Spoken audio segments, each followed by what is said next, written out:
Hello, good afternoon and नमस्ते सभी को। तो स्वागत है आप लोगों का फिर से अपने यूट्यूब चैनल तानव्स वे पर। तो मैं फिर से हाजिर हूँ एक बार नए वीडियो को लेकर। हमारी लास्ट वीडियो जो हुई थी वो Newton second law of motion पर थी। तो मैं सोचा कि चलो फिर एक नया टॉपिक लिया जाए, एक इम्पॉर्टेंट टॉपिक। तो मैंने आज जो टॉपिक सेलेक्ट किया है वो भी फिजिक्स से ही है। तो हमारा जो आज टॉपिक है वो है इलेक्ट्रोमैग्नेट एंड इलेक्ट्रोमैग्नेटिक इंडक्शन। तो आप लोग को और कुछ ऐसा टॉपिक अगर लगे कि कोई टॉपिक अगर दिक्कत आ रही है या समझना है तो मुझे बताइएगा कमेंट में। तो मैं आज खुद से ही टॉपिक फिर से सेलेक्ट किया हूँ, इलेक्ट्रोमैग्नेट एंड इलेक्ट्रोमैग्नेटिक इंडक्शन। तो चलिए फिर स्टार्ट करते हैं बिना टाइम लिए। तो सबसे पहले इलेक्ट्रोमैग्नेट होता क्या है और इलेक्ट्रोमैग्नेटिज्म क्या प्रोसेस है, तो इसको आराम से और सिंपल वर्ड्स में जानेंगे। जैसा कि हमारा मोटिव रहता है चैनल का कि हम किसी भी टॉपिक को उठाते हैं तो ऐसा नहीं कि उसको थियोरेटिकली पूरे लाइन बाय लाइन पढ़ना है, नहीं, हम उसके थीम को समझते हैं और फिर जब हम उसको बुक में पढ़ते हैं तो हमें फिर दिक्कत नहीं होती है।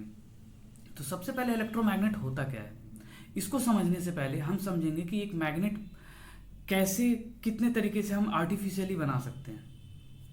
तो अगर हम किसी कंडक्टर के थ्रू, कंडक्टर क्या करता है, करंट को फ्लो करवाता है।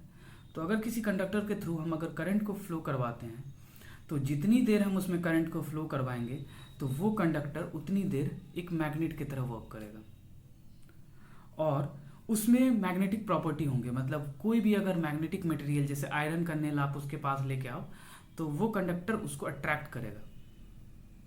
तो इससे हम बोल सकते हैं कि जितनी देर उस कंडक्टर में करंट फ्लो हो रही थी वो एक मैग्नेट की तरह बिहेव किया। इसी को यूज करके हमने इलेक्ट्रोमैग्नेट तैयार किया। कैसे किया, तो मैं आपको समझाता हूँ एक एग्जांपल से। हमने क्या किया कि एक इंसुलेटेड कॉपर वायर को एक आयरन, सॉफ्ट आयरन पे रैप कर दिया, मतलब उस पर क्वाइलिंग टाइप का बना दिया। और इस कॉपर वायर के दोनों एंड को हमने सर्किट से जोड़ दिया, मतलब बैटरी से जोड़ दिया। जैसे ही हमने स्विच को ऑन किया तो हमारा कॉपर वायर एक कंडक्टर है, अगर इससे करंट फ्लो करेगा तो ये जो कंडक्टर है ये मैग्नेट की तरह बिहेव करेगा, इनका अपना मैग्नेटिक फील्ड क्रिएट होगा। इस मैग्नेटिक फील्ड के कारण जो अंदर में जिस पे हमने आयरन पे रैप किया है वो जो आयरन है, सॉफ्ट आयरन, उस पे क्या होगा, इस मैग्नेटिक फील्ड के कारण इस आयरन पे भी एक मैग्नेटिज्म डेवलप होगा। मतलब इस पे भी दो पोल्स बनेंगे, नॉर्थ और साउथ। अब अगर कॉइल के मैग्नेटिज्म के कारण हमारे इस सॉफ्ट आयरन जो है इस पे मैग्नेटिज्म डेवलप होता है तो ये जो मैग्नेट बन के तैयार हुआ, ये जो सॉफ्ट आयरन जो है इसको बोलेंगे हम इलेक्ट्रोमैग्नेट।